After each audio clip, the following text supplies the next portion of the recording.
Hola, hola, buenas tardes. Bienvenidos a la quinta sesión del seminario de Magíster.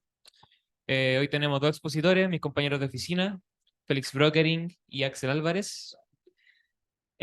Así que bueno, les dejo con Félix Brokering, que nos va a hablar sobre relaciones invariantes en dinámica topológica.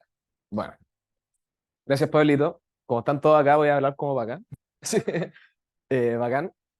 Bueno, el título es medio jodido, relación invariante en dinámica topológica, pero la idea en realidad es mostrarles una herramienta, las relaciones invariantes, que es súper utilizada en dinámica topológica, que es la estafa piramidal a la que los quiero invitar, ojalá. Entonces, el carácter de esta presentación va a ser un poco más divulgativo, un poquito más relajado. Ojalá todos se lleven algo, los que ya saben, ojalá anden en eso, los que no saben nada, ojalá entiendan por qué hacemos lo que hacemos. Así que démosle. Todo esto, bueno, ok, se enmarca en los famosos sistemas dinámicos, así que de una les voy a tratar de definir qué es un sistema dinámico, ¿sí? Y aquí lo vamos a hacer de manera bien tranquilita. Vamos a decir que un sistema dinámico es una tupla XT, donde X va a ser un espacio métrico compacto, su espacio métrico compacto favorito, y T va a ser una función de X en X continua e invertible. Y lo que vamos a pensar es que X es un espacio, ¿ok? Y T es una función que me está como volviendo mi espacio. O sea, como que pesca puntos y los va llevando a otro punto y va a hacer que este espacio como que se mueva. O sea, dentro de este mismo espacio los puntos se van a ir moviendo, ¿sí? Y nos va a interesar conocer ese movimiento. En ese sentido, vamos a ir iterándote, vamos a ir aplicándote varias veces y vamos a pensar esta iteración como en el tiempo. O sea, como las potencias de T van a ser avance del tiempo. Un pequeño ejemplito, hay un bello espacio métrico compacto, quizás el favorito de algunos de ustedes, y dos puntos. Y le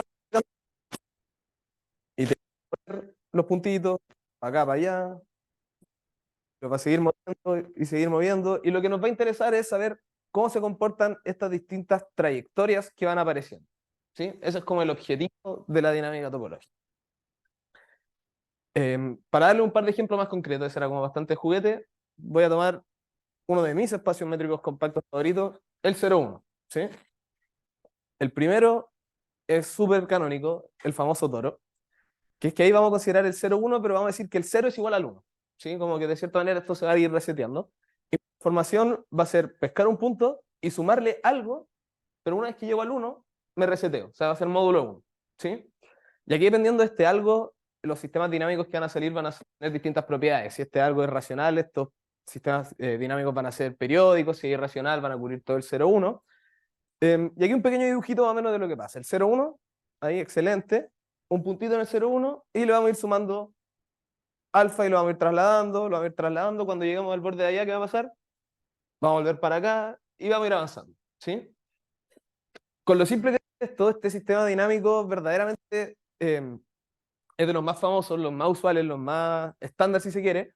¿Por qué? Porque goza de muchísimas propiedades. ¿Sí? Que vamos a andar un poquito de ello más adelante. Quizá un ejemplo no tan canónico, el decaimiento cuadrático. ¿Sí? Aquí sí vamos a tomar el 0,1 con la topología usual. O sea, ahora el 0 y el 1 son cosas distintas. Y vamos a considerar la siguiente función. Vamos a considerar la función que a cada compadre lo eleva al cuadrado. ¿Sí? Y esto ya me va a dar una dinámica distinta. Tenemos nuestro 0,1, tenemos dos puntitos en él. Aquí quise tomar alguien y el 1. Porque si vamos elevando al cuadrado, ¿qué va a ir pasando? Bueno, el 1 se va a quedar. Tengo que hacerlo para acá. ¿Dónde tengo que apuntar esta? Para allá, excelente. Para acá, excelente. Bueno, ahí avancé dos, pero avancemos una. El 1 se va a quedar pegado, ¿cierto? Estoy elevando al cuadrado. Y todo este compadre va a ir bajando. Y si lo hago de nuevo, el 1 se va a seguir quedando pegado. Y este otro compadre va a seguir bajando. Y así hasta que nos aburramos. Y si se fijan, este sistema, si bien es el mismo espacio y es una función que no parece tan rarita, ya tiene una dinámica un poco más salvaje que el anterior. El anterior era ir como girando en un círculo, de cierta manera, porque cuando llego al 1, al 0. En este, en cambio, tengo dos puntos fijos, el 1 y el 0, que se quedan ahí, y se quedan ahí, y se quedan ahí, y todos los otros puntos van a ir convergiendo al 0 si es que recorro la dinámica hacia adelante, o convergiendo al 1 si es que corro la dinámica hacia, al revés, ¿cierto? Como si voy tomando raíz. Entonces esta ya es una dinámica totalmente distinta con lo tranquilita que se ve, ¿sí? Todos estos son los sistemas dinámicos que se estudian en general. Bueno, y una más. Y ahí, ¿cómo estudiamos los sistemas dinámicos? Eso va a ser a través de la siguiente herramienta que ojalá entiendan la belleza porque es bacán, que son las relaciones invariantes. ¿Cuál es nuestro objetivo? Nuestro objetivo es estudiar las distintas propiedades que tienen los sistemas dinámicos. No sé, recurrencia, periodicidad, qué tanto vuelven, si son buenos o no. Pero el ataque es que eso, en general, es súper difícil hacerlo complicado. O sea, es súper difícil hacerlo directamente. Es complicado hacerlo, ¿sí? No podemos agarrar un sistema y verificar si es que se cumple todo lo bueno de una, ¿sí? Entonces, ¿qué es lo que hacemos? Lo que tratamos de hacer es pensar, bueno, mi propiedad que quiero que se cumple módulo algo, ¿sí? Por ejemplo, yo y el Axel son la misma persona, módulo oficina, ¿cachai? O sea, si es que solo nos fijamos en la oficina, el Axel y yo, y de hecho el Pablo también, son la misma persona. Y ese módulo va a ser como los puntos malos. Vamos a querer decir que nuestro sistema va a cumplir una propiedad módulo cientos puntos malos. Como que si estos puntos malos no estuvieran, o si estos puntos malos que lo identificaran entre sí, se cumpliría esta propiedad, ¿sí? Y esa idea de el módulo algo, ojalá le haga sentido, que por eso uno piensa en relaciones, ¿cierto? Necesito relacionar las cosas. Y de ahí nace la idea de las relaciones invariantes, ¿sí? Y que voy a explicar exactamente qué es lo que son. Nos va a interesar estudiar relaciones que pesquen dos puntitos de nuestro espacio y nos lo identifican de alguna manera, pero le vamos a tener que pedir ciertas cosas para que nos sirvan, ¿sí? Recuerden que queremos pensar que módulo esta relación, el sistema cumple algo. Entonces, lo primero que necesitamos es que sean de equivalencia. ¿Por qué necesitamos que sean de equivalencia? Porque queremos poder identificar puntos, hablar de igualdad módulo algo.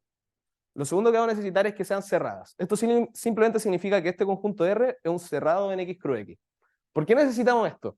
Esto lo necesitamos porque queremos hablar del sistema módulo esa cosa. O sea, queremos que cuando nosotros como que cocientemos, lo que nos quede siga siendo un sistema dinámico.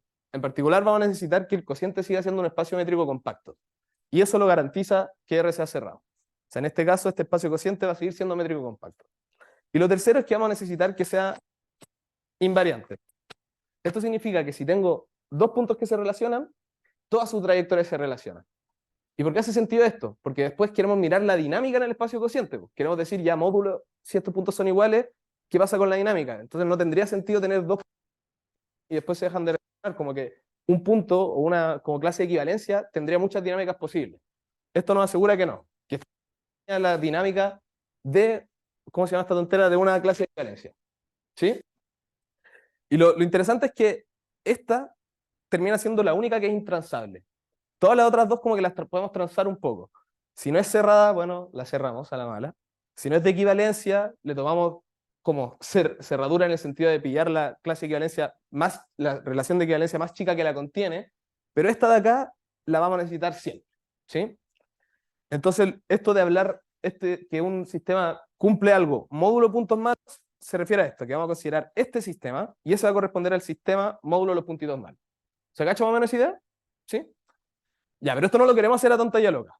No queremos sacar puntos de más ni de menos. Si sacamos puntos de más, por ejemplo, si decimos aquí todos estamos identificados, tenemos una pura persona, ¿sí? Tenemos un puro punto y ese sistema no es interesante. Y tampoco queremos tener punto de menos. ¿Por qué? Porque queremos que la dinámica tenga sentido, ¿sí?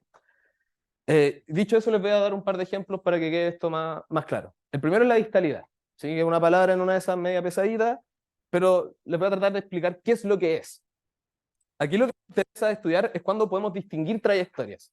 Es decir, que si tenemos aquí, estamos mirando nuestro espacio métrico compacto y estamos viendo cómo va avanzando, queremos saber si es que yo puedo distinguir las trayectorias que van haciendo distintos puntos, ¿sí?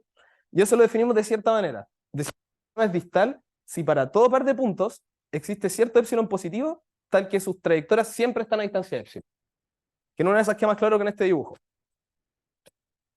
Ahí. Aquí tenemos un espacio, tenemos unas trayectorias, y si se fijan, estas trayectorias, si ven aquí, igual se juntan harto, y en harto rato se juntan bastante, las puedo distinguir perfectamente, ¿sí? Aquí no hay ningún momento en el que estas trayectorias estén arbitrariamente cerca. Es decir, si yo estuviera viendo este sistema, podría decir, ah, esta es la trayectoria del puntito azul, esta es la trayectoria del puntito naranjo. Y eso lo vamos a entender como distalidad. Bueno, y para estudiarla, como les dije, vamos a estudiar los puntos malos. Entonces hay que pensar, ¿qué sería un punto malo acá? Y es casi por negación nomás, ¿qué sería un punto malo? Serían puntos que, si bien no son el mismo, sus trayectorias están arbitrariamente cerca eventualmente, ¿sí? Que eso le vamos a dar un nombre, es la relación proximal. Vamos a decir que un par de puntos es proximal si para todo epsilon positivo existe cierto momento, recuerden que las iteraciones las estamos pensando como el tiempo, existe cierto momento tal que estos puntos en ese momento están a epsilon de distancia. ¿Sí? Dibujísticamente, si tenemos dos puntitos, vamos a decir que son proximales si hay algún momento en el cual están arbitrariamente cerca. ¿Sí? ¿Cómo se vería algo así? Hago una trayectoria de este estilo. Bueno, aquí obviamente tenemos tiempo finito como para ver las cosas, pero estas trayectorias, si ven en todo este relato, las puedo distinguir bien, a partir de acá ya no las puedo distinguir tan bien. ¿Sí? Esa es como más o menos la idea. Y lo que resulta, y es casi que por definición, es que esta relación me caracteriza precisamente ser distal. O sea, un sistema dinámico va a ser distal si solo si esta relación es trivial. ¿A qué me refiero que sea trivial? A que sea solamente los puntos x, x, solamente la diagonal. ¿Por qué? Porque fíjense, si pesco dos puntos que son el mismo, esto va a ser siempre cierto. ¿Sí? Entonces a eso me refiero con que sea trivial. En los ejemplos que les mostré antes, partamos viendo el toro. Su relación proximal, curiosamente, es justamente la diagonal, es trivial. ¿Y por qué? Porque miremos lo siguiente. Supongamos que tenemos dos puntos que parten a distancia epsilon, ¿sí? A cierta distancia. Y los vamos haciendo evolucionar. La evolución acá era sumarles algo, ¿cierto? Pero le sumamos a los dos la misma cosa. Entonces, ¿qué pasa cuando avanzo? Sigo a epsilon. ¿Y qué pasa cuando avanzo?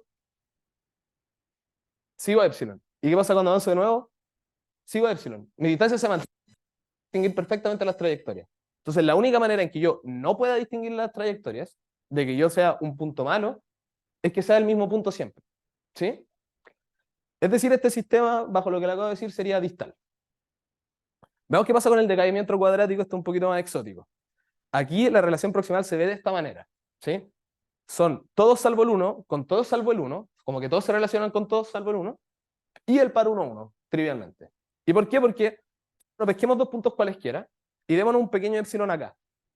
¿Qué pasa cuando yo voy haciendo avanzar el tiempo? Lo que va sucediendo es que mis puntitos van metiéndose cada vez más cerquita del cero. Y cada vez más cerquita del cero. Y para n suficientemente grande, van a estar ahí tan cerca como yo quiera del cero. Y como están tan cerca como yo quiera del cero, están tan cerca como yo quiero del epsilon. ¿Sí? Es decir, este sistema, si se fijan, no podría estar más lejos de ser distal. Una segunda propiedad que nos interesa estudiar es la equicontinuidad, que de nuevo, nombre fancy para decir lo siguiente. Nos interesa estudiar qué tan predecible es un sistema. Si yo tengo dos pelotitas y sé que una se mueve de cierta manera y ese movimiento lo conozco bien, y tengo otra que parte muy cerquita de esa otra, lo que uno esperaría es que también se mueva parecido, ¿cierto? Eso es lo que entendemos como predecibilidad. Si es que si eso no fuera así, si es que yo tengo una pelotita que hace algo y yo sé lo que hace, pero otra pelotita al lado que hace una cosa totalmente distinta, eso ya no es predecible, ¿cierto? Esa es como la idea. Y eso le vamos a poner equicontinuidad. Formalmente se define de esta manera. Vamos a decir que un sistema equicontinuo, si para todo epsilon positivo existe un delta positivo, tal es que si x y y comienzan a distancia delta, entonces sus trayectorias están siempre a distancia de epsilon. Es decir, si para todo epsilon positivo, si parto suficientemente cerca, de dos puntos parten suficientemente cerca, después siempre van a quedar epsilon cerca. Esa es la idea. Se ve algo así. Por ejemplo, aquí estos dos puntitos parten suficientemente cerca, y se fijan, van avanzando y se quedan siempre cerquita. Esto es un sistema predecible. Este de acá ya no.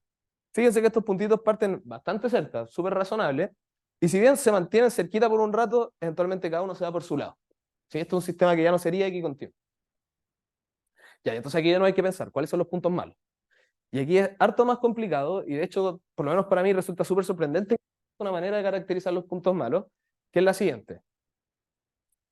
La relación regional proximal RP, que la voy a describir un poco y después voy a tratar de explicar por qué es tan bacán.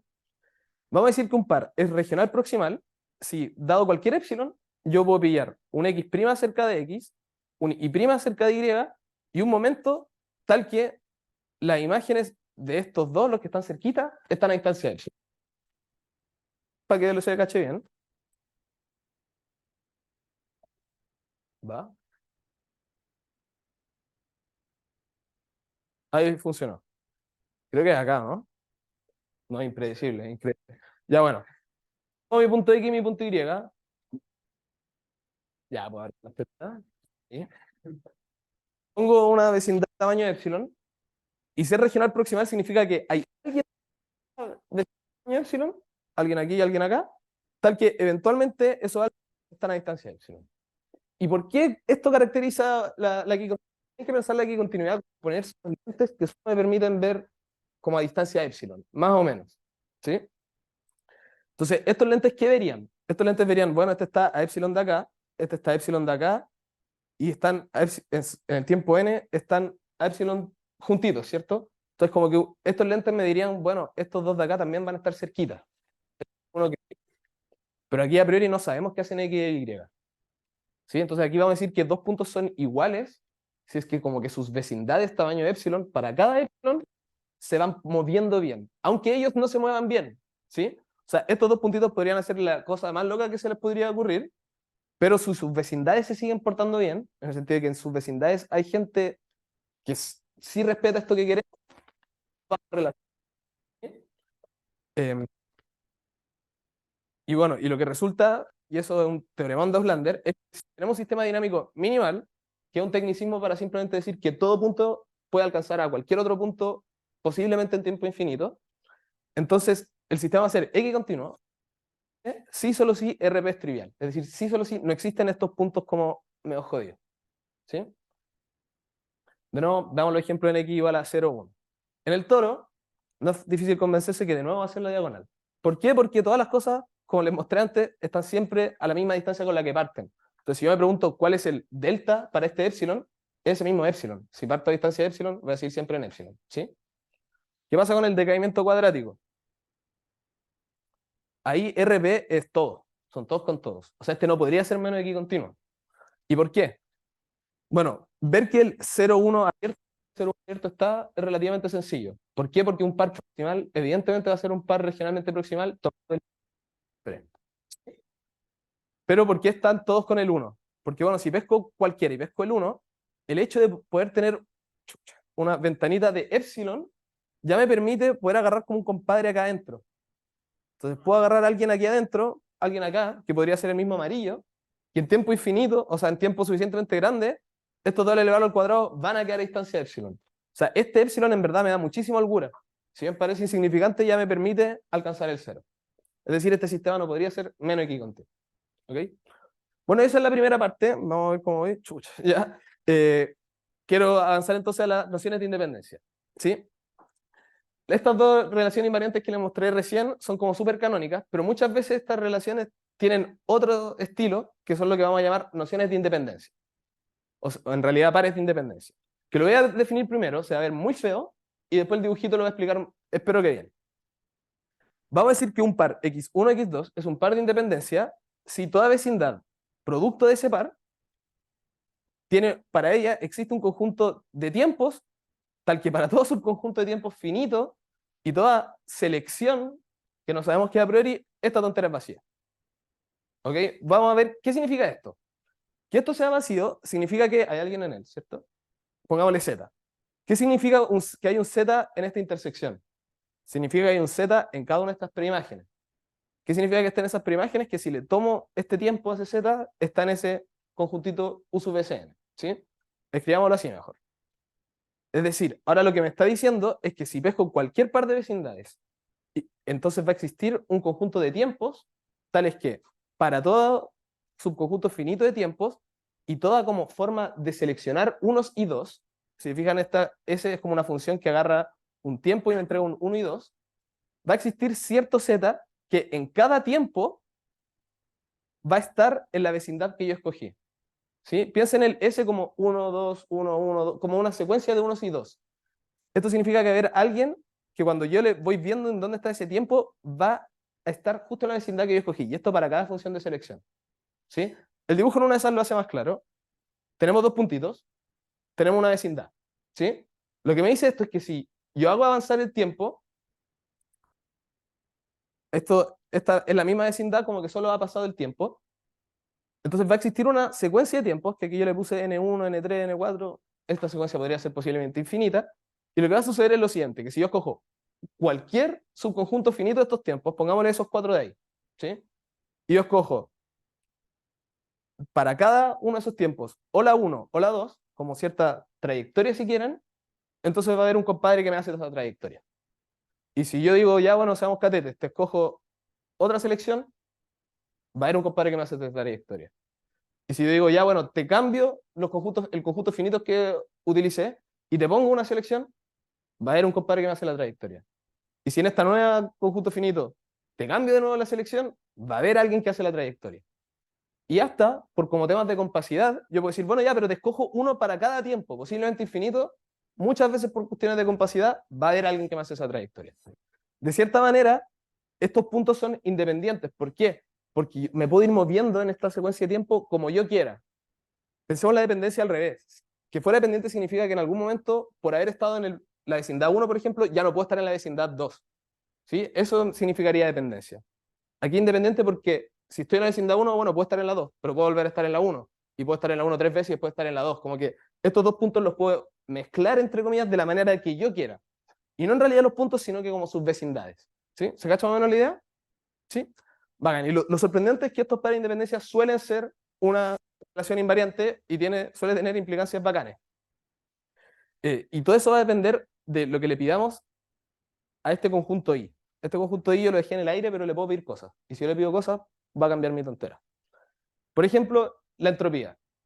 ¿Qué es la entropía? La entropía es una medida de qué tan caótico, qué tan imprevisible, qué tan desordenado un sistema. ¿Cómo se mide? Se mide viendo tiempo a tiempo qué tan complejas son las trayectorias que se forman. ¿Sí? Y si se fijan, esta idea de los pares de independencia como que justamente me va dando complejidad. Po. Si yo tengo dos pares que los puedo ver de cualquier manera, como que estoy generando locura. Y eso es justo un teorema que probaron Kerilli, que es que si tengo un sistema dinámico minimal, de nuevo, tecnicismo, entonces va a tener entropía cero, no va a haber desorden, sí, solamente sí, no existen pares de independencia con el conjunto de tiempo algo finito pero arbitrario. O sea, ¿qué me dice esto como la negación? Que si yo tuviera pares de independencia de largo arbitrario, o sea, para cualquier n yo puedo encontrar un parcito que lo puedo desordenar a largo n, eso ya me va a generar entropía, ya me va a generar desorden. Entonces, de una manera, a través de una relación invariante, te logré caracterizar qué significa tener cero, que usualmente es algo como numérico, calculístico. Otra cosa que es lo que me interesa un poquito a mí, lo que llamamos tameness. Podemos pensar este conjunto, el conjunto de todas estas funciones, como lo que podemos hacer en tiempo finito. ¿Sí? Por ejemplo, supongamos que tenemos la función t y la graficamos. Eso es lo que podemos hacer en un paso. Si graficamos el cuadrado, es visualmente lo que yo puedo hacer en dos pasos, ¿cierto? Y si voy graficando el cuadrado, es como lo que puedo hacer en esa cantidad de pasos. Pero aquí estamos pensando que el tiempo puede posiblemente ser infinito. Entonces nos gustaría saber qué es todo lo que puedo hacer en tiempo asintótico. Y eso le vamos a poner cierto nombre. Le vamos a poner E, ¿sí? Que es pescar este compadre y cerrarlo. Es como mirar este gráfico y en cada punto tomar cualquier límite que se me ocurra, ¿sí? Y esto como que representa todas las posibilidades que tiene mi sistema, que son todas las cosas que yo puedo hacer asintóticamente, tanto en tiempo finito como posiblemente en el infinito. Y vamos a decir que un sistema es tame, que viene del inglés mansito, domado, si se quiere, si es que las cosas que puedo hacer son relativamente poquitas. Y aquí ustedes me dirán, bueno, esto no es tan poquito, pero usualmente las cosas que puedo hacer son de hecho el power set de este cardinal. O sea, son muchísimas cosas las que puedo hacer. Entonces esto verdaderamente que yo solo pueda hacer como reales cosas es súper poquito. Y lo que es bacán es que esta propiedad que parece súper alejada, como mezclando como cosas como de análisis funcional con como cardinales, se puede caracterizar por una relación invariante. Si es que un sistema es minimal, entonces va a ser tame, sí, solo sí, no existen pares de independencia. Ese conjunto de independencia, esos tiempos, infinitos. Es decir, si es que yo ya tengo una cantidad de tiempo infinita en la que yo puedo mezclar de cualquier manera, entonces sí o sí ya tengo demasiadas posibilidades de lo que puedo hacer y ya no soy tame. Bueno, y estas dos cosas coinciden. Me he apretado con el tiempo, así voy a hablar un poco. Las cosas coinciden en varios lugares. En primero, la estructura tame. Cuando estudiamos los sistemas dinámicos tame, tenemos resultados de este estilo. Primero lo escribí como en el lenguaje de esta presentación. Si tenemos un sistema dinámico minimal, entonces el hecho de que no tenga pares de independencia infinita y la relación P sea trivial, o sea, hay cierta relación no existe, cierta otra es trivial, eso es equivalente a que esta otra relación, que posiblemente no tiene nada que ver, sea trivial. Y se ve medio raro, pero si lo pasamos al lenguaje de sistemas dinámicos, esto me está diciendo, si soy tame y distal, es decir, si puedo reconocer trayectorias y a la vez no tengo tantas cosas que hacer, es equivalente a que sea equicontinuo, es decir, soy predecible. Y esto al tiro ya me está dando mucha estructura. Me dice, ¿puedo reconocer estructuras, trayectorias? Puedo. ¿Puedo hacer muchas cosas? No puedo. Soy predecible. Pero además nos permite saber qué tan gruesos, por decirlo así, son estos lentes del módulo. Por ejemplo, ¿se acuerdan que yo les he dicho que como que no queremos identificar cosas de más ni cosas de menos? En este caso sabemos lo siguiente, que es un teorema de Glasner y Hwang, que si es que tenemos un sistema dinámico minimal sin pared de independencia infinita, entonces, voy a leer esto lentito, junto de los x en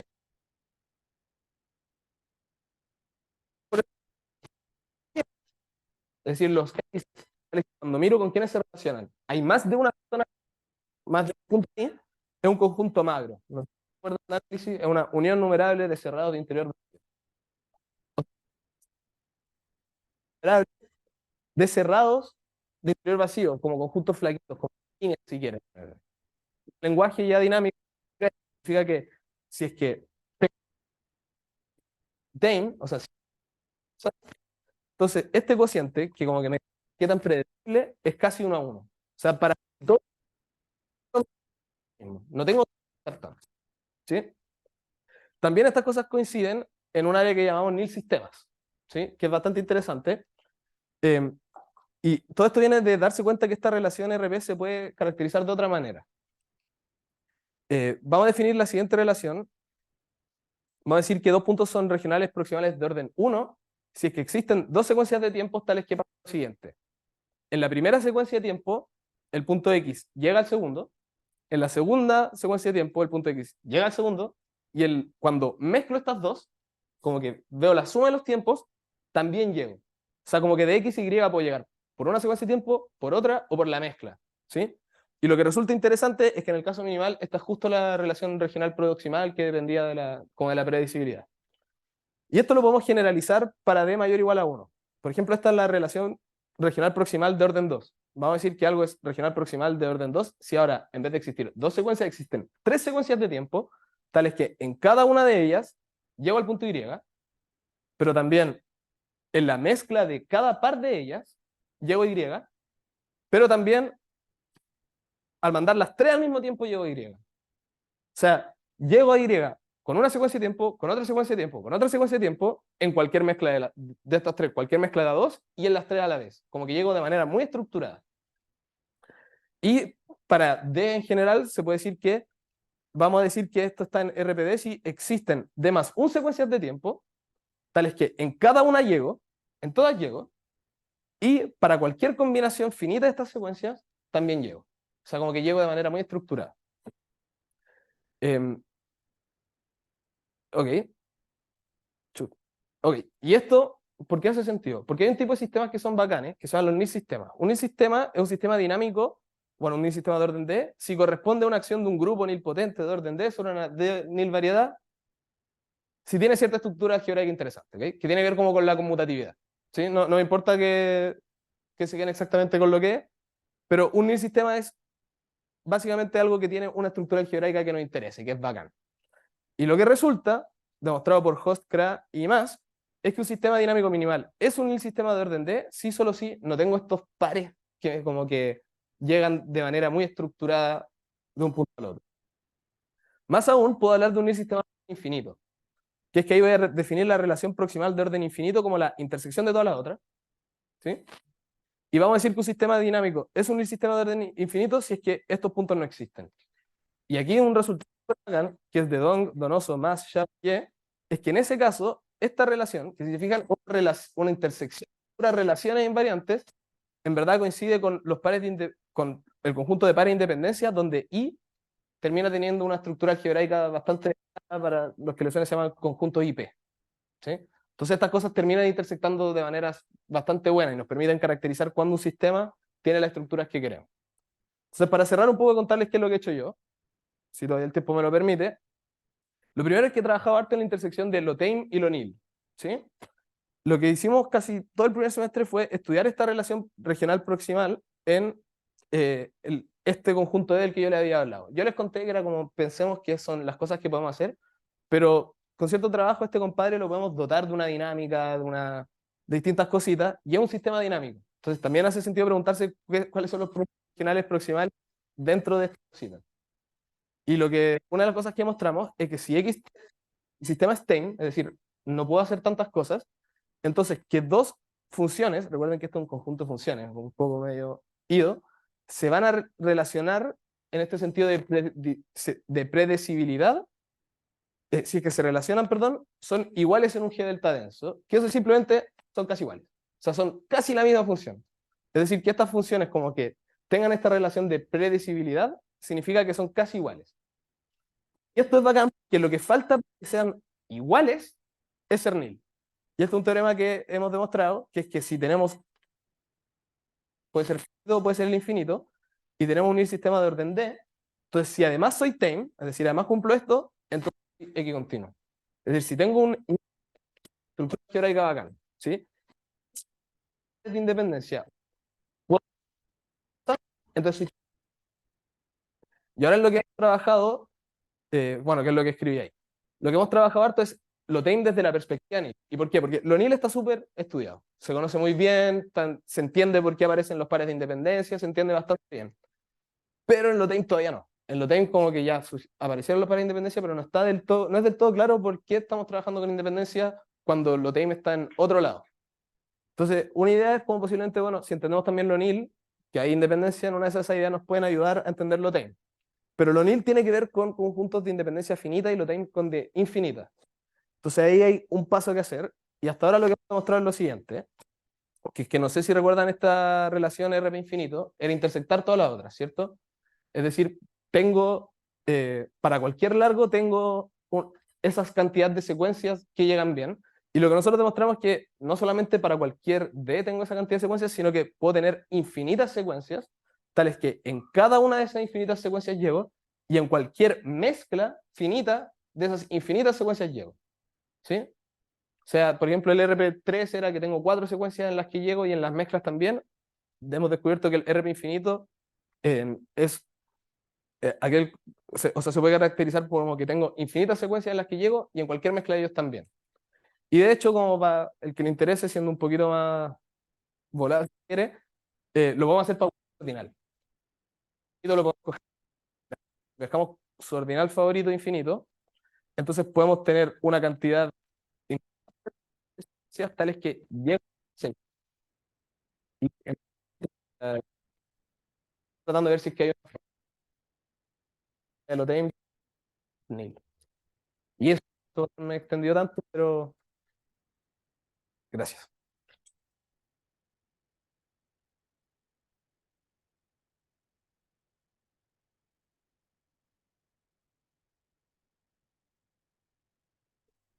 Todo súper buena. Hay preguntas del público. Veo harta gente dinámica por acá. ¿Se cachó que más o menos alguna idea? Sí. Yo tengo una pregunta. Sape. La parte de tu trabajo, ¿se puede volver un poquito? ¿Ya? Un poquito más. Como cuando tenías un cuadro que decía mi trabajo. Ahí dice el segundo punto, cuando XT es tame, Sí, bueno, tienes que, si ese par V pertenece a la relación regional proximal, entonces U y V son casi iguales. sí. Ya, mi pregunta puede ser un poco básica, pero ¿qué pasa si tienes alguna intuición de si XT no es tame? Si esto no sé. Bueno, a ver. Si no, aquí la razón por la que ser tame nos sirve es porque tame nos permite decir que en este conjunto de acá Ujú. podemos converger de manera numerable. Ya, ¿Sí? ok. Y el atado es que cuando no es tame, chistosamente, no es simplemente que tengo cardinal mayor al que había dicho antes, que era el cardinal de los reales, sino que tengo cardinal necesariamente de el power set de los reales. O sea, soy muy loco. Y ahí todas estas herramientas que utilizamos se caen, porque ahí ya la convergencia es horrible y posiblemente esto, yo de hecho creería que no debiera ser cierto. ¿Sí? Ok. O sea, esto verdaderamente es súper bueno, como que me está diciendo que como que para que dos cosas se parezcan, en verdad se tienen que parecer demasiado.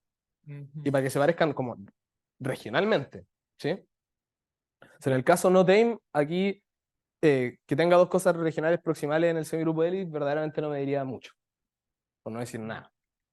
Ya, ya. Sí, es que me llamaba la atención como, porque me gustó que dijiste que el ser tame es como tener una cierta cantidad de posibilidades. Me llama la Claro. atención que eso te caracterice como bien a los puntitos, digamos. Sí, la gracia de esto de tener las posibilidades es que me permite acá decir que este como que conjunto no es tan salvaje, como que si tú como un conjunto chico, su topología no puede ser tan cochina. Ujú, ¿Sí? ya. ¿Y la Entre comillas. demostración de eso es complicada? ¿Te Eh, costó? creo que voy a poner, sale como con esta idea. eh, esta idea de acá.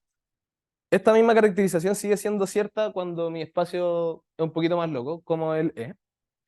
Y aquí, em, si te fijáis, si esto lo hacemos en el espacio E, estos compadres están en el mismo espacio E. Entonces, de cierta manera me están diciendo que ser un par X, Y en el RP del E significa que hay otros compadres dentro de este mismo espacio que si los compongo de buena manera, llego al otro. Entonces aquí la técnica más o menos es tratar de ver quiénes se relacionan con la identidad, porque la identidad sigue sí está en el espacio. Y esto me está diciendo como que de cierta manera llego a la identidad, de cierta otra manera llego a la identidad, y al sumar esas dos maneras también llego a la identidad. Pero aquí, ¿qué es lo bacán? Esta primera manera ya llegaba a la identidad. Entonces, como que eso me va diciendo cositas sobre estos compadres, y resulta que, como además puedo hacer las cosas medias numerables, puedo converger bien en un denso. Y esa es como la gracia. Más o menos. Bueno, mi última pregunta es que, bueno, pusiste hartos teoremas como de la literatura. ¿Y esos Ujú. teoremas son nuevos relativamente o son antiguos? Hay varios antiguos y varios piola nuevos. El de Auslander, bueno, es que son demasiados diablos. ¿Cuál es el más viejo y el más nuevo, digamos, de los que pusiste? El más viejo debe ser, ya, bueno, Fiero, el de que un sistema minimal es X continuo si solo si no tiene pares regionales proximales, ese de Outlander debe ser como de los 80. Ya. Los más nuevos son los de Independencia. Todos estos de Kerry Lee son del 2007 y todos estos de, ¿cómo se llama? Los que aparece más, por ejemplo, este de Donoso, Xiao y Ye es como del 2015. Ya. Entonces, esta última parte de teoría es como de 2010 en adelante. Es bien nuevo es bien nueva la teoría, digamos. Sí, Ya. está algo de eso. Bueno, ¿más preguntas? ¿Sí? Es más acerca de la idea esta de que el teorema era, que era de entropía cero bajo cierta hipótesis, sí, solo si como que no tenía ahí pared de independencia aproximadamente, como en época suficientemente larga. Una vez. Ojo, Claro. a lo que va eso, si es que entiendo bien, y a eso va un poco la pregunta, como, a lo que eso se refiere es que si eres minimal, entonces como que la entropía cero se caracteriza con que el desorden solo dura épocas como de un largo acotado. Eso, exactamente.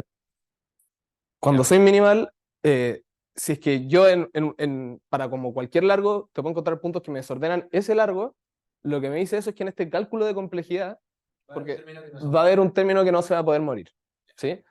Y si eso lo tengo para todo n, ningún tiempo, siempre va a aparecer un nuevo término que no se va a morir.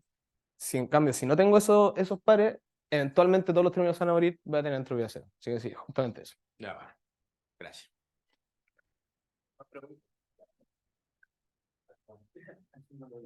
¿No? Bueno, gracias a ustedes también, saben.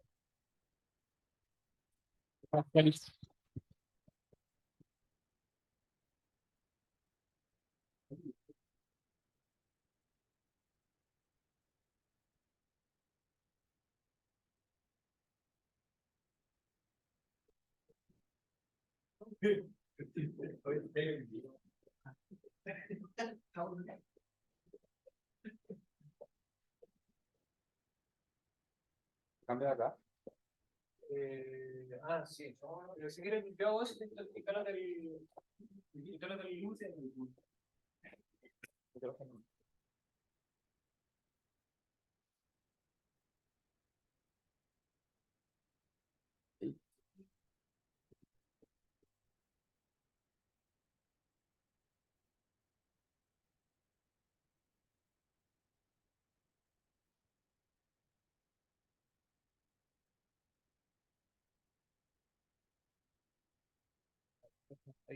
Bueno, bien. Bueno, ahora dejamos con ustedes a Axel Álvarez, que nos va a hablar sobre sistemas minimales y grupos de automorfismos virtuales. Ya voy a continuar un poquito hablando de lo mismo que está hablando el Félix, sobre los sistemas dinámicos topológicos. Pueden centrar fuertemente en los sistemas minimales. Y si es que alcanzamos, veo grupo de automorfismo virtual, que es el trabajo de tesis. Ya, el plan es ver preliminares, después los sistemas minimales, ahora el grupo de automorfismo virtual y los avances. Ya, primero que nada, parecido a lo que dio el Félix, un sistema dinámico va a ser un par, tal que tengo un métrico compacto y un homomorfismo. Y aquí notar que es familia de homomorfismo, ya que cada uno es un homomorfismo, y a mí me cumple esta propiedad de acá. Entonces nace la idea de cómo puedo generalizar la noción de un sistema dinámico. ¿Cómo puedo definir un sistema dinámico si ahora tengo dos homomorfismos? Si ahora tengo tres, si ahora tengo una familia arbitraria. Y la idea es que me cumpla esta propiedad de acá, como algo súper parecido. Entonces, para ello tenemos que introducir unas cositas primero, que es ser un grupo, un conjunto no vacío, tal que vamos a tener una operación que siempre vamos a omitir, que la operación es asociativa, contiene un neutro, y además todo elemento posee un inverso.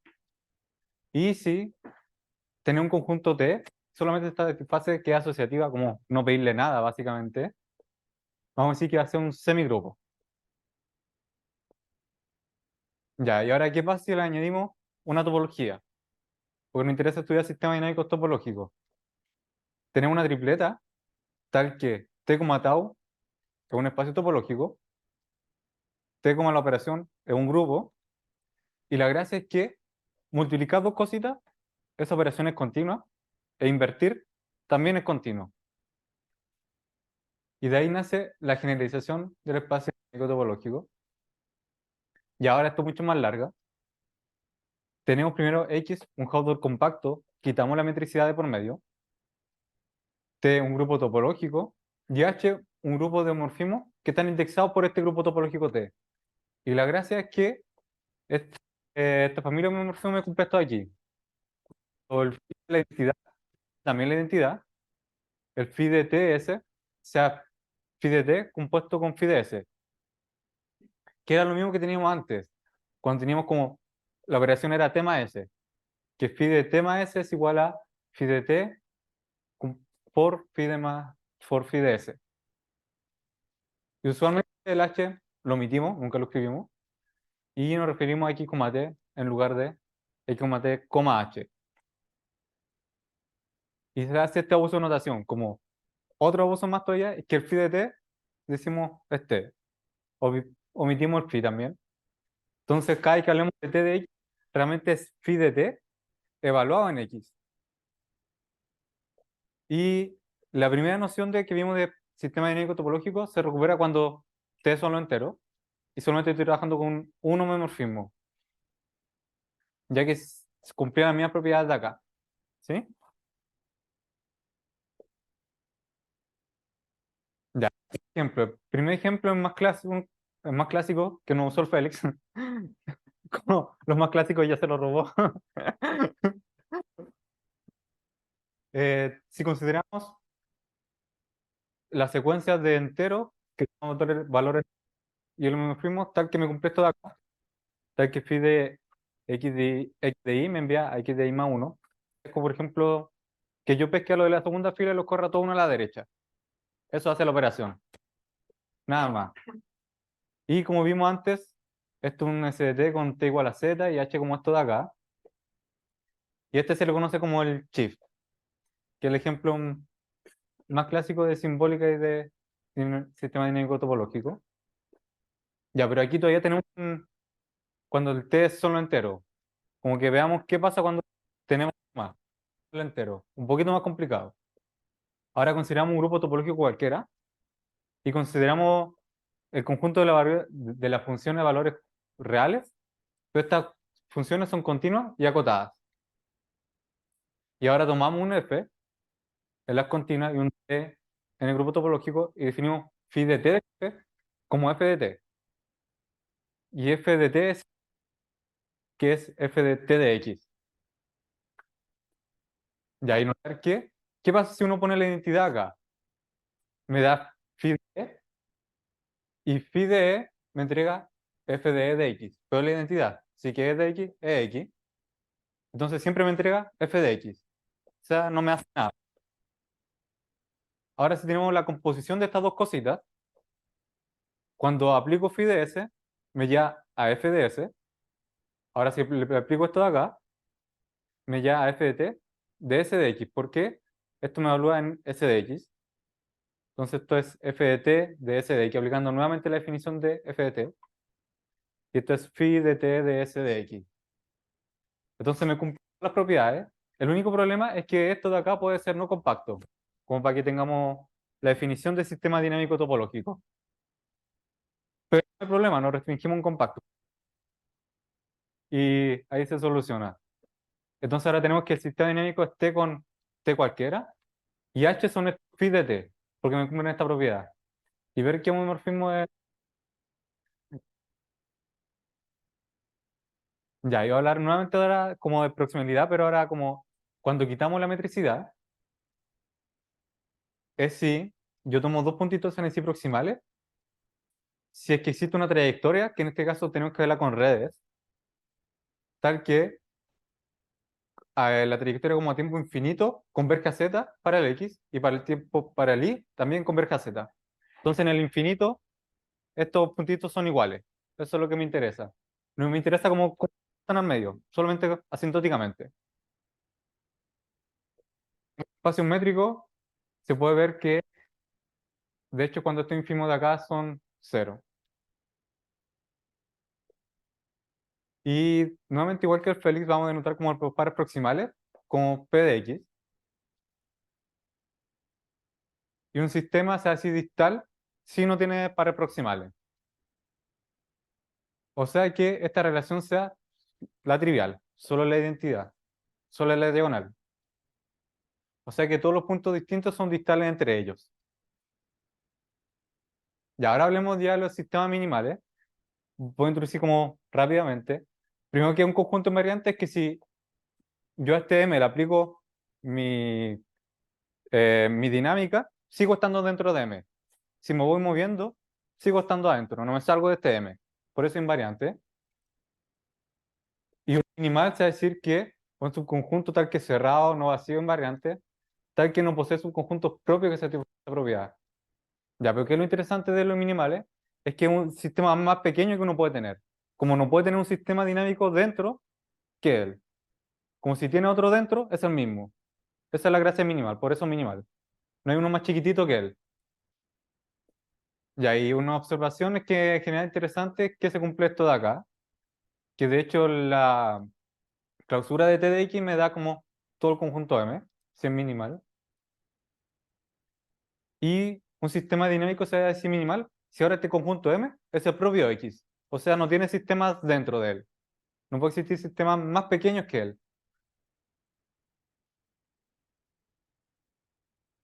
Ya, y ahora se va a hablar sobre el semigrupo de Ellis, que va a ser como pareció lo que definió Félix, lo mismo, que es tomar la adherencia de T, topología de productos, con la topología de convergencia puntual, y básicamente es que P va a pertenecer a este semigrupo si es que existe alguna trayectoria en T, tal que esa trayectoria converge hacia P. ¿Y cuál es la gracia? Es que esto efectivamente es un semigrupo, y de hecho es Hausdorff compacto, porque esto es Hausdorff, y por Tikhonov tenemos que esto es compacto, así que un conjunto cerrado dentro de un compacto. Y ahí este semigrupo resulta ser de gran utilidad en dinámica topológica. Esto de idea salió como cerca de los 70, y aunque ya estamos hablando de semigrupo y todo, entonces como bien algebraico, esto nos sirve para mezclar las nociones de algebraicas con las nociones topológicas. Y esa es como la gran utilidad que existió.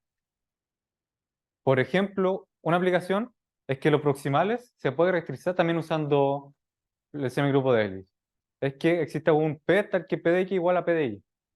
O sea que hay un elemento en el semigrupo de Ellis tal que las imágenes son iguales. Y en general es mucho más fácil trabajar con estas cositas. Esta es la gracia. Ya, y esto igual lo voy a pasar a rabia porque no es tan importante. Que se dice que X continuo, si T de X continuo, como la definición que dio el Félix, es exactamente la misma. Y lo que me interesaba ver ahora es cómo se mezcla este semigrupo de Ellis con los sistemas dinámicos topológicos. Por ejemplo, ya hablamos de que sea un sistema distal. Un sistema distal se puede caracterizar si este semigrupo ahora es grupo. Nos da esa gran propiedad. Y además, ser equicontinuo es si esto es un grupo, pero además de funciones continuas, porque las funciones de adentro pueden ser cualquier cosa. Y en general uno siempre trabaja con T abeliano. Entonces, de hecho, me interesa ver como que este sistema sea equicontinuo, si solo si esto es abeliano. Entonces, esto me permite ver propiedades algebraicas y pasar a los sistemas dinámicos topológicos.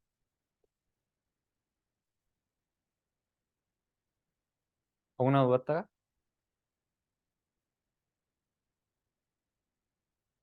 Ya, y esto va a ser lo más raro de la presentación.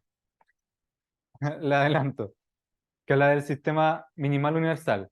Primero vamos a hablar de lo que es un homomorfismo. Un homomorfismo es una función continua de x a y, tal que pi de t de x es igual a t de pi de x, o sea, el t sale para afuera. Como se comporta bien con la dinámica. Y si existe un homomorfismo de x hacia y, o sea, este pi de acá, x es una extensión de y o y es un factor de x. En general yo siempre voy a estar hablando de extensión. Y es fácil, bueno, cuando son minimales, estas cosas son, este pi es sobreyectivo. Entonces, literalmente extensión porque el x es más grande que el y. Esa es la idea. Ya, y esto sí lo vas a rapidito, que hay un sistema minimal que sí es universal, si hay extensión para todo sistema minimal. O sea que hay un sistema minimal que es más grande que todos los demás. Eso es lo que nos dice, que es universal. No hay otro más grande que él. Y se puede demostrar que existe y es único bajo isomorfismo. Ya, pero ¿cómo se ve esta cosita? Recordemos qué significa que un elemento esté en ese semigrupo de hélice. Es que existe alguna red, una trayectoria tal que esa trayectoria converge a este elemento de acá. Es decir, que para todo x, p de x es lo mismo que el límite de t lambda de x. Ya. Y todo elemento en este M se puede caracterizar también con una red y se puede ver como actuando en este flujo, tal que P va a pertenecer a este M de T, si es que pi de x es igual también al límite de T lambda de x, se anota así. Entonces, ¿cuál es la gracia de todo esto? Es que si se fijan, este sistema de acá solamente depende de T, y el semigrupo de hélice depende del x del T. Entonces, es como ver el semigrupo de hélice, pero ya no depende del x, solamente del grupo con el que yo estoy trabajando. Le quitamos esa dependencia. Es la única gracia. Y a partir de ahora, siempre M lo escribí como M de T. Para no estar escribiendo tanto, de hecho. Entonces, a fin de cuentas, ¿por qué nos interesa trabajar esto? Vamos a ver un poquito más adelante que me caracteriza como todas las cositas para ver como extensiones del tema. Esta es la gran gracia de leer.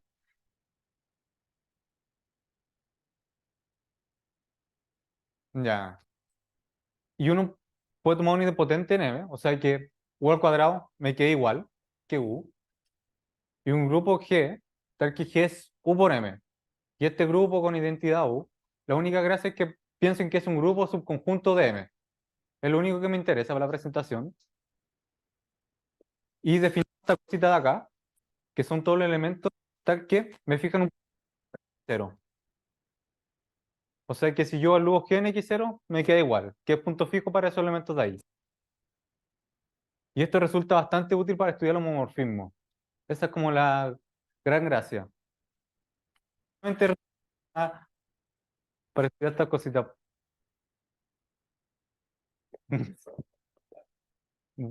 Es que de que usar probablemente tienen la otra pantalla. Que pasaste para allá. Ahí está. Ya hablamos todo el rato de los puntos proximales y los distales, y eso se puede traspasar al homomorfismo. Un homomorfismo se va a decir proximal si es que yo me paro en cualquier fibra, en cualquier pi a la menos 1 de ahí, y los puntos de allí son todos proximales. Y se va a decir distal si es que yo me paro en cualquier fibra y los puntos de la fibra son distales. Y entonces, ¿por qué esto me sirve? Porque de hecho puedo caracterizar todo esto que es como proximal, que puede ser difícil de verificar, por esto de acá. Que si un punto me fija x0, me fija su imagen, y al revés. Si se cumple eso, el homomorfismo proximal. Y el distal ya es raro, pero ese no importa tanto. Como se puede caracterizar la distalidad también utilizando esto de acá. Y de ahí también aparece un poquito el M. Ya, y ahora voy a pasar al tema principal de la tesis, que son los grupos de homomorfismo virtual. Ya, primero que nada, ¿qué es un automorfismo? Es un homomorfismo tal que es biyectivo y la inversa también es un homomorfismo.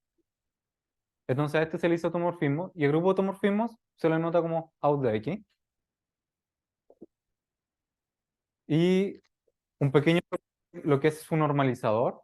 Tenemos aquí un grupo y cada un subgrupo de H. Se dice el normalizador de K con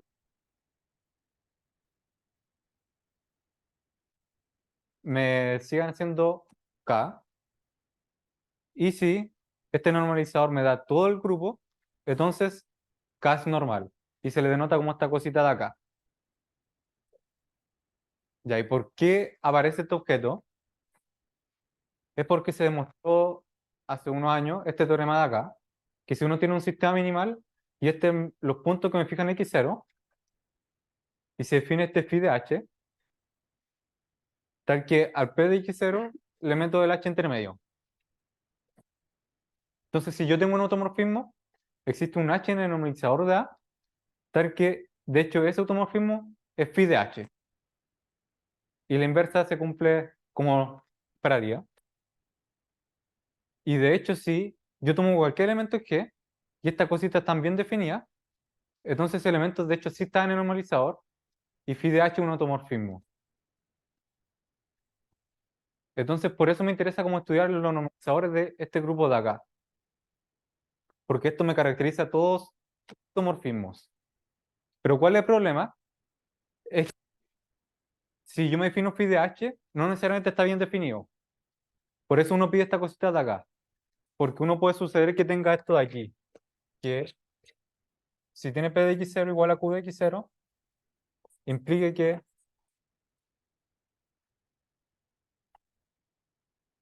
si uno puede llegar a tener propiedades así. Entonces, por ejemplo, si yo le aplico phi de H, estas dos cosas tienen la misma imagen, deberían tenerla. Pero esto me dice que, de hecho, hay dos imágenes distintas. No puede haber un punto que tenga dos imágenes, o sea, la función no está bien definida. Ya, y ahí se define el grupo automorfismo virtual que sale de ahí, que es este normalizador cosentado con A. Y definimos lo que es ser semirregular. Y semirregular, la gracia, a fin de cuentas, que es lo que me interesa de esta observación de acá, es que, de hecho, todos los phi de H están bien definidos. Esto no puede pasar. Un sistema va a ser semirregular si esto no sucede.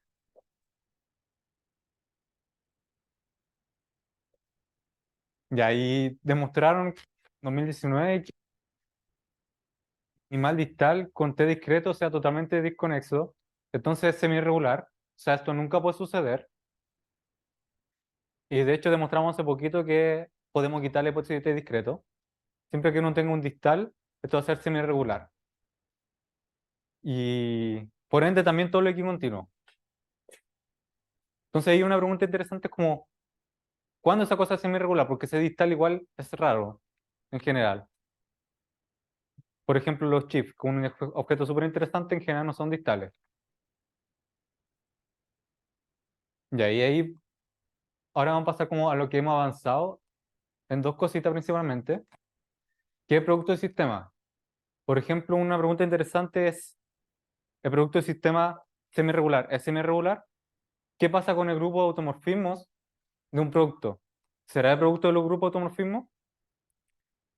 Entonces, Donoso, Durán, Petit y más demostraron que si tiene unos toplets disjuntos, entonces cumple esto de acá. Hay dos palabras que no he hablado, como qué es un toplet y qué es un disjuntos. Toplet no importa, de ahí nació la motivación nomás. Veamos lo que hace significa que sean disjuntos. Entonces, nosotros queremos esta propiedad de acá, pero para el grupo automorfismo virtual. Ahora cuando cambiamos el out por B. Entonces, dos sistemas se van a decidir juntos si si el producto sigue siendo minimal. Entonces ahí está la pregunta de cuándo se cumple esta propiedad de acá. Y ahí pudimos demostrar que de hecho es cuando el normalizador. Ay.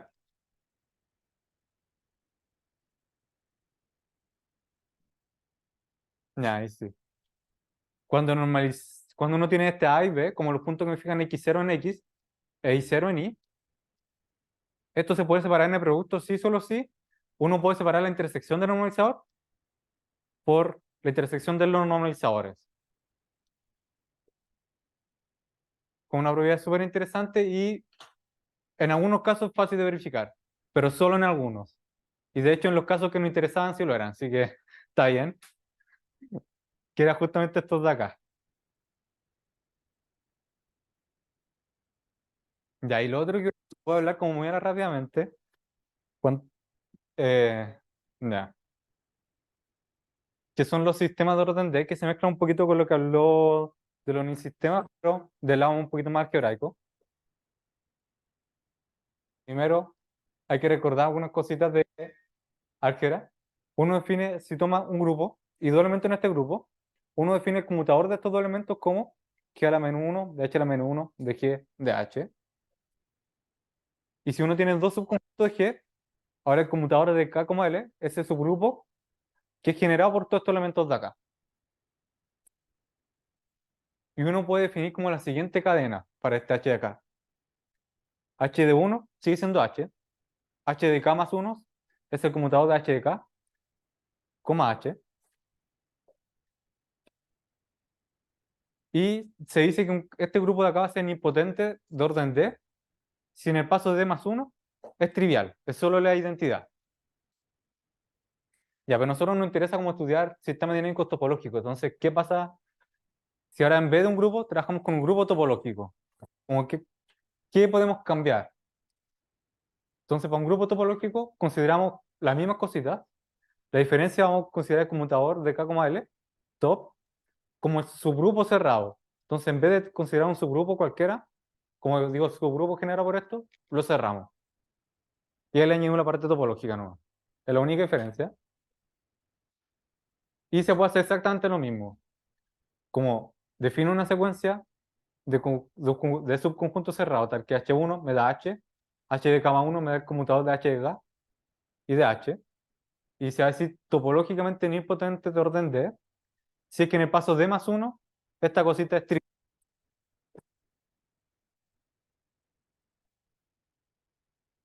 Y vamos a decir que va a ser un sistema de orden D, un sistema minimal, si es que de hecho este grupo que tenemos acá, bueno, ahora es el grupo, y es topológicamente nilpotente de orden D,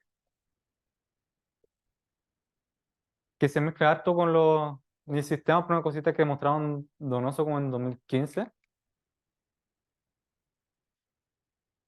Ya, y que demostraron Donoso más Durán y Petit es que si uno tiene un sistema de orden D con T igual a Z, entonces el grupo automorfismo es un nilpotente de orden D. Y también se tiene para cualquier extensión proximal de este. Ya, entonces ahora la pregunta es, ¿qué pasa con el grupo automorfismo de orden D? ¿El grupo automorfismo virtual va a ser nilpotente de orden D? Y llegamos a una respuesta afirmativa. Y de hecho, lo generalizamos un poquito. Si tenemos un minimal distal, bueno, con T discreto igual Z lo cumple, tal que sea mi grupo de L nilpotente de orden D, entonces esto va a ser nilpotente de orden D. ¿Y por qué generalizar? Porque al usar sistema de orden D, le pedíamos que sea nilpotente de orden D, pero además topológico. Ahora botamos la noción topológica y dijimos, de hecho, solamente me sirve la noción algebraica de esto de acá. Y como corolario, para grupos tomorfismos también se tiene. Entonces, por ende, generaliza el teorema anterior. Y para cualquier extensión proximal, también se tiene ambas cosas.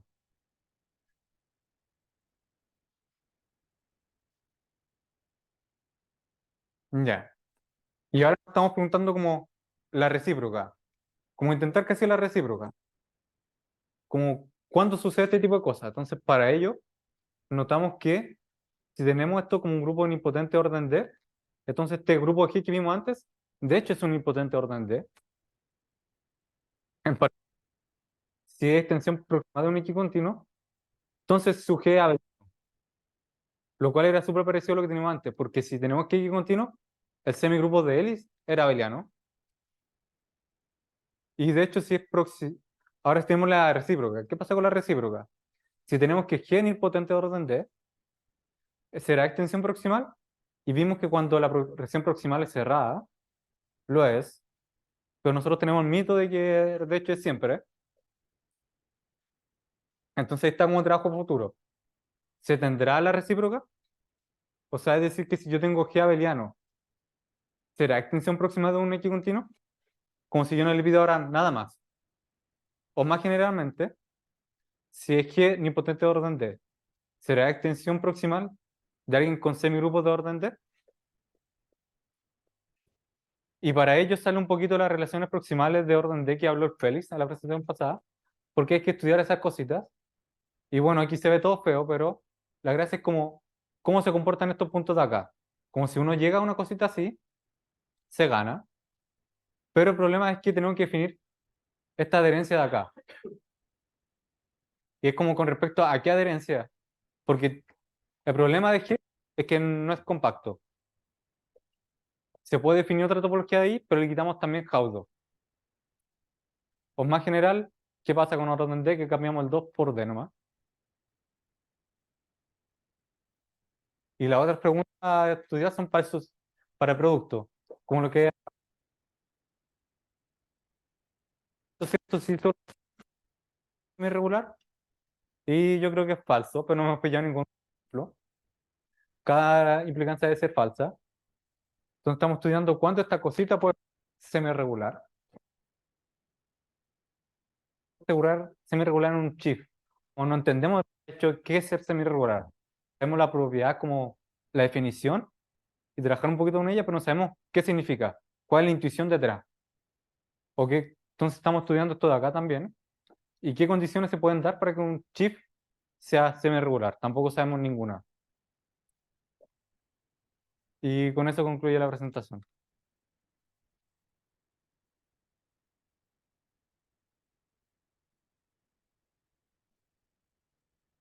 Gracias, Axel, por tu presentación. Hay preguntas del público, de nuevo, de gente dinámica, o alguien no dinámico también. Axel, ¿alguna pregunta?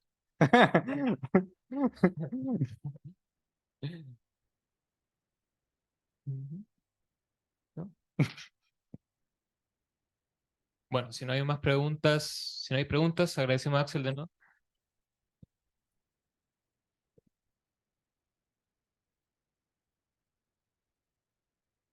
Bueno, gracias por la asistencia. Sepan que es muy gratificante que venga gente a estas sesiones, así que muchas gracias. Y la próxima semana también tenemos otra, pero no va a ser aquí en la sala seminario del sexto piso, sino que, perdón, sala seminario quinto, sino que va a ser arriba, en la multimedia, ¿ya?